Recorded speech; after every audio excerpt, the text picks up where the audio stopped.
Howdy, partner. It's Halloween time, so I'm all dressed up today as an old outlaw because I want to cover some ghost towns around the West. So that if you're thinking about coming out here on vacation and you're going to be near one of these ghost towns, you might want to stop by and check them out. The West has some really cool ghost towns because so much gold and silver was discovered in the Rocky Mountains.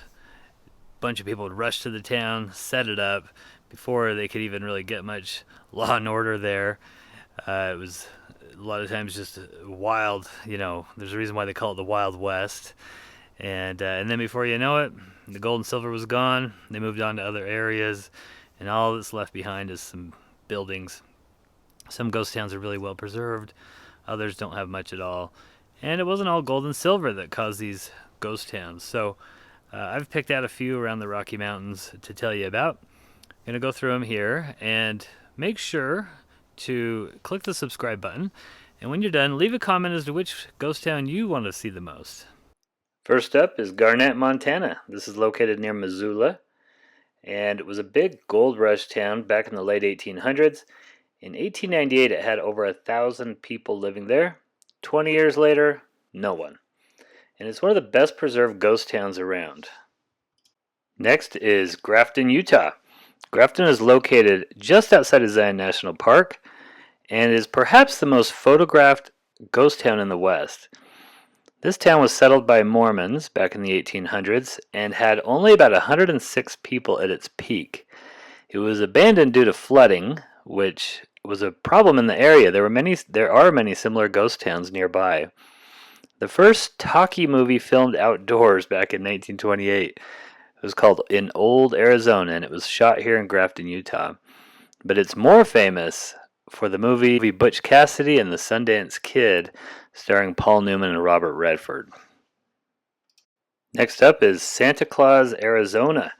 This was started in the 1930s by real estate opportunists hoping to lure people here with the clever name. It quickly became a little tourist trap. They had a North Pole and a Santa's workshop there with a real Santa year-round that you could visit. In the 1940s, it was quite popular, but then declined quickly. A few residents hung on until the early 2000s. Today, there's just a few buildings with some graffiti on them. Next up is St. Elmo, Colorado, which was a big gold and silver mine area. In fact, nearby is another city named Tin Cup that's mostly a ghost town. St. Elmo had about 2,000 people at its height, but by the 1920s was completely dead. The story is that the last St. Elmo residents took the last train out of town and never came back. Elmo is one of Colorado's best preserved ghost towns. Next up is the trio of Virginia City, Nevada City, and Bannack, Montana. These three towns, pretty close together, result of one of the biggest gold strikes in the Rockies. At one point, Virginia City and Bannack were territorial capitals of Montana. Today, they might be the most visited ghost towns in the West. Virginia City has more buildings from the 1800s than any other city in the West. This area was full of drama at the time. It was truly a Wild West. There was a lot of crimes and murders going on from a group called the Innocents. So they hired a plumber. They hired a sheriff to come to town named Henry Plummer to clean things up. But it ended up getting worse. Eventually, the locals organized a vigilante committee to round up these bad guys. John Bozeman, founder of Bozeman, Montana, and Nathaniel Langford, the first superintendent of Yellowstone, were among this vigilante group. Well, they gathered up a bunch of bad guys and hung them and got confessions out of them. One of the bad guys pointed a finger at the sheriff, Henry Plummer, as the leader of this innocent gang. So, they hung the sheriff. We'll never know the full story, but many people still think that Henry Plummer was actually innocent, pun intended, from leading the Innocents gang, and that the vigilantes were actually the bad guys all along.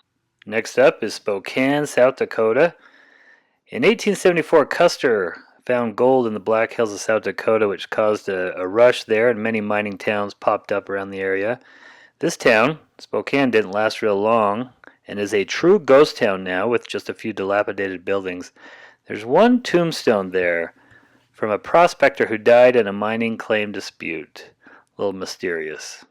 Next up is Good Springs, Nevada. This sits just outside of Las Vegas and at one time provided lead, silver, copper, zinc, and gold. Today the population has dwindled to only about 200 people. The Pioneer Saloon here is one of the oldest in Nevada and has a memorial to Clark Gable and Carol Lombard. Carol Lombard was a famous actress who died in a plane crash nearby, and she was married to Clark Gable.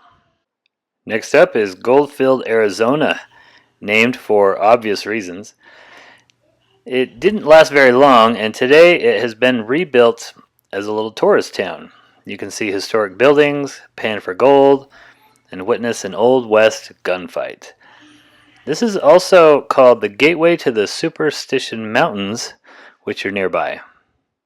Up next is Frisco, Utah, which was named after San Francisco. At its peak, it had a very productive silver mine and 6,000 residents. It also had a whopping 23 saloons and was known to be the wildest town in the Great Basin. One writer said it was Dodge City, Tombstone, Sodom, and Gomorrah rolled into one.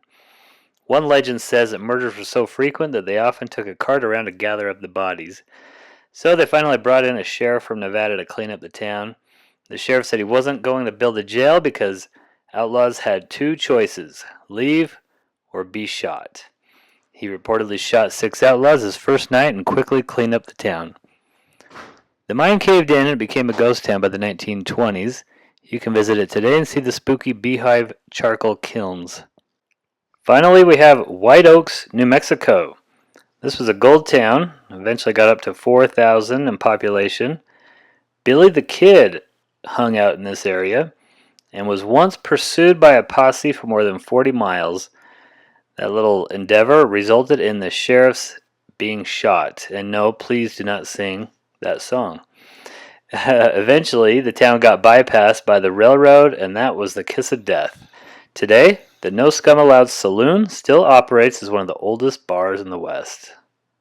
Okay, thanks for watching my little tour through the Old West. Now, if seeing that got you at all interested in being a little part of the Old West, I want to show you something here that we've really enjoyed for a long time. This is a game called Bang. It's a card game. You have a sheriff and a renegade and outlaws, and you try to eliminate each other from the game. It's a little like the old game Mafia. If some of you people of a certain age have played Mafia in the past, only it makes a lot more sense. It's done with cards. You have kind of a reason to shoot people out. We've been playing this for over 20 years. We love this game. Our friends love it. Our kids love it. We've even had a few bang parties where we've dressed up like cowboys and gone at each other. So I'll put a link to this in the description if you're at all interested. Thanks for watching this. Have a good one.